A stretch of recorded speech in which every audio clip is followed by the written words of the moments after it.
Guten Abend zusammen und herzlich willkommen bei Dankecast Deutsch. Ich bin Henry und heute Abend sind wir wieder hier mit einem neuen Gespräch für euch.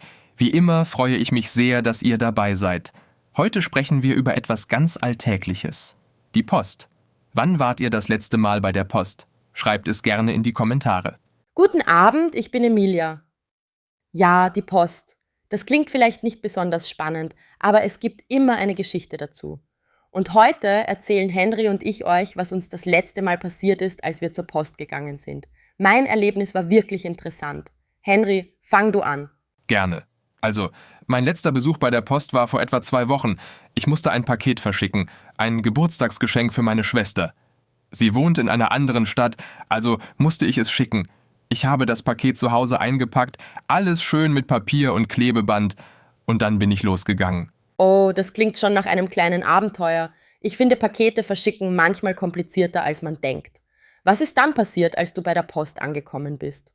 Also, ich bin gegen Mittag dort angekommen und natürlich war die Schlange sehr lang. Es war so eine typische Mittagssituation, weißt du? Viele Leute machen in der Mittagspause ihre Erledigungen. Ich habe eine Nummer gezogen und mich hingesetzt. Auf der Anzeigetafel stand meine Nummer 47 und die aktuelle Nummer war 29, also habe ich gewartet. Oh nein, das ist wirklich lang. Wie lange hast du gewartet? Ungefähr 20 Minuten. Aber weißt du was? Ich hatte mein Handy dabei, also habe ich einfach ein bisschen Musik gehört und die Zeit ist irgendwie schnell vergangen. Dann wurde meine Nummer aufgerufen und ich bin zum Schalter gegangen. Die Frau am Schalter war sehr freundlich. Sie hat mir alles erklärt. Das ist schön. Manchmal hat man ja Glück und die Mitarbeiter sind wirklich nett. Was hat sie dir erklärt? Sie hat mir die verschiedenen Versandoptionen erklärt. Also, es gibt normalen Versand, dann gibt es Express und dann gibt es noch eine Option mit Tracking, also Sendungsverfolgung. Ich wollte natürlich wissen, wo mein Paket ist, also habe ich die Option mit Tracking gewählt. Es war etwas teurer, aber so konnte ich sehen, wann das Paket bei meiner Schwester ankommt. Das ist wirklich praktisch. Ich mache das auch immer so. Man will ja wissen, ob das Paket sicher angekommen ist, besonders wenn es ein Geschenk ist. Hat alles geklappt? Ja, zum Glück. Das Paket ist nach 3 Tagen bei meiner Schwester angekommen. Sie hat sich sehr gefreut. Ich habe die ganze Zeit auf die App geschaut und den Fortschritt verfolgt. Es ist irgendwie aufregend, oder? So wie eine kleine Reise, die das Paket macht. Und jetzt bist du dran, Emilia. Wann warst du das letzte Mal bei der Post?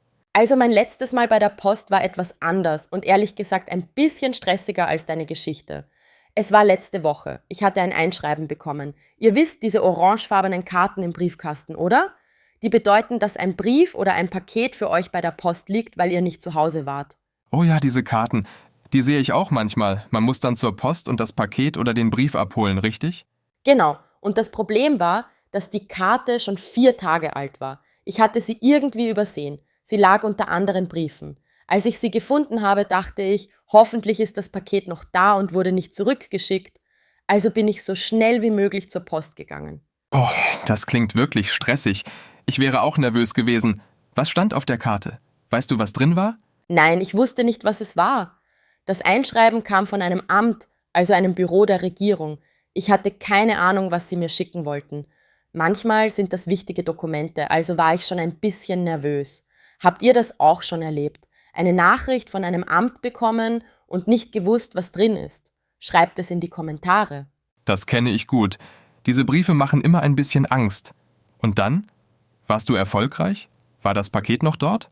Ja, zum Glück. Der Mann am Schalter hat meine Karte genommen, ist nach hinten gegangen und nach 1 Minute zurückgekommen, mit einem großen Umschlag. Und darin war ein wichtiges Dokument, das ich für eine Behörde gebraucht habe. Es war zum Glück nichts Negatives, nur ein offizieller Brief. Ich war so erleichtert. Das ist schön. Also hat alles gut geendet. Ich finde es interessant, dass die Post für uns beide ganz verschiedene Erlebnisse waren. Du musstest etwas abholen, ich musste etwas verschicken. Habt ihr eigentlich auch schon mal etwas verloren bei der Post? Ich meine, ein Paket, das nie angekommen ist? Oh, gute Frage. Ja, einmal, das war vor ein paar Jahren. Ich habe etwas online bestellt und das Paket ist einfach nie angekommen. Der Tracking-Status hat gesagt, es wurde geliefert, aber ich hatte nichts bekommen. Das war sehr frustrierend. Was hast du dann gemacht? Ich habe zuerst den Online-Shop kontaktiert. Die haben mir gesagt, ich soll zur Post gehen und nachfragen. Also bin ich zur Post gegangen und habe mit einem Mitarbeiter gesprochen. Er hat eine Nachforschung gestartet.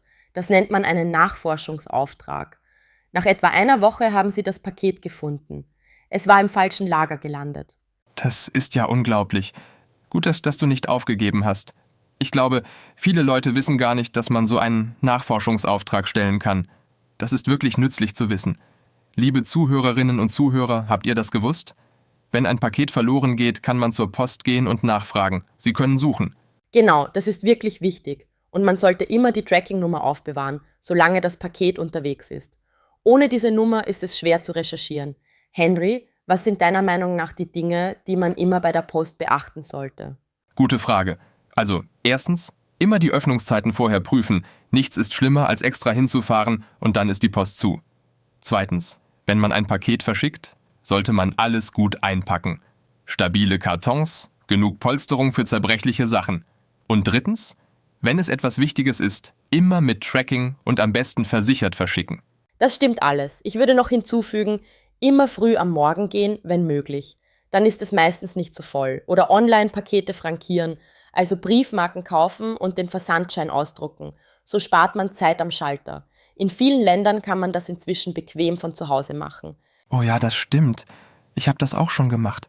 Man geht dann einfach zur Post, gibt das Paket ab und fertig. Kein langes Warten am Schalter. Das ist wirklich praktisch. Technologie macht das Leben einfacher, oder?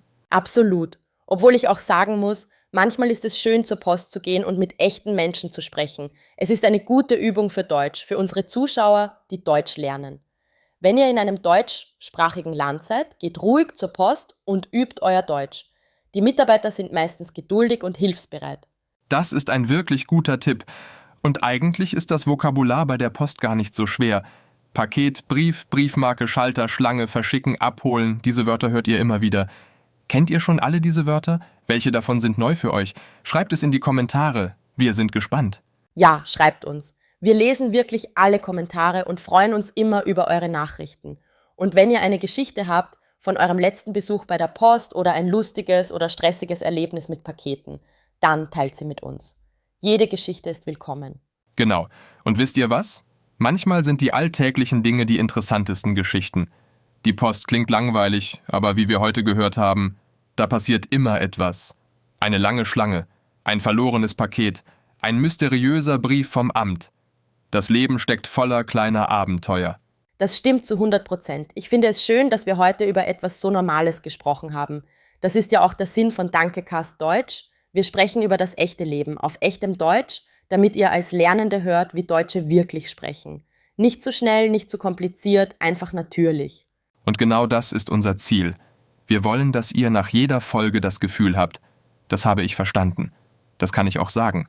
Denn Deutsch lernen muss kein Stress sein. Es kann auch Spaß machen und ein bisschen wie ein Besuch bei der Post. Manchmal muss man warten, aber am Ende bekommt man immer etwas. Oh, das war schön gesagt, Henry. Fast wie eine kleine Lebensweisheit. Liebe Zuhörerinnen und Zuhörer, bevor wir uns verabschieden, wenn euch diese Folge gefallen hat, dann lasst bitte einen Daumen hoch da und abonniert den Kanal, falls ihr das noch nicht getan habt. So verpasst ihr keine neue Folge von Dankecast Deutsch. Und wenn ihr Themenvorschläge habt, was sollen Henry und Emilia beim nächsten Mal besprechen? Schreibt es in die Kommentare. Wir nehmen eure Ideen sehr ernst und versuchen, eure Wünsche in zukünftigen Folgen umzusetzen. Euer Feedback ist das Wichtigste für uns. Absolut, wir machen das hier für euch, also sagt uns, was ihr hören wollt. Und denkt daran, jeder Tag ist eine neue Chance, ein bisschen mehr Deutsch zu lernen. Auch wenn es nur 5 Minuten sind, es lohnt sich immer. Bleibt neugierig und bleibt am Ball. Genau so ist es. Dann wünsche ich euch allen einen wunderschönen Abend und bis zur nächsten Folge.